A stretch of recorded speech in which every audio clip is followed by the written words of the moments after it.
Hello বন্ধুরা, আমি হীরক পাল। আজকে তোমাদের একটা নতুন ভিডিও নিয়ে এসেছি। এই ছোট ছোট মূর্তিগুলোর মানে মুখগুলোর আর কি টাইলস করব।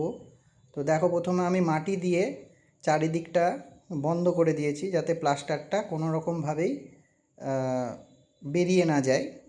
খুব সাবধানে কাজটা করতে হবে, একটু ফাঁকা থাকলেই সেদিক দিয়ে প্লাস্টার বেরিয়ে যেতে পারে।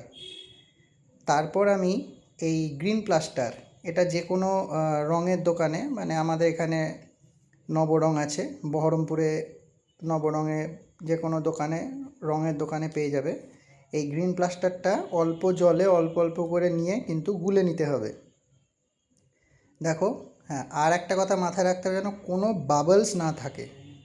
তো এটার সাথে আমি হোয়াইট প্লাস্টারও কিছুটা মিশিয়েছি।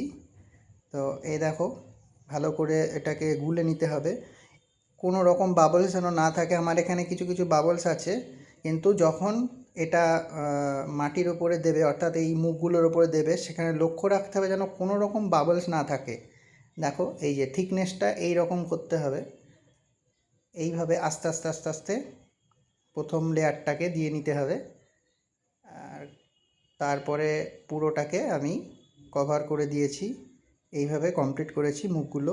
তারপরে একটা বড় মুখ, এটা মোটামুটি প্রায় 5 পোয়া মেল ফিগার, মানে যে কোনো ধরনের, হয়তো কৃষ্ণ হতে পারে, বিশ্বকর্মা হতে পারে, তার মুখ আমি করে নিয়েছি।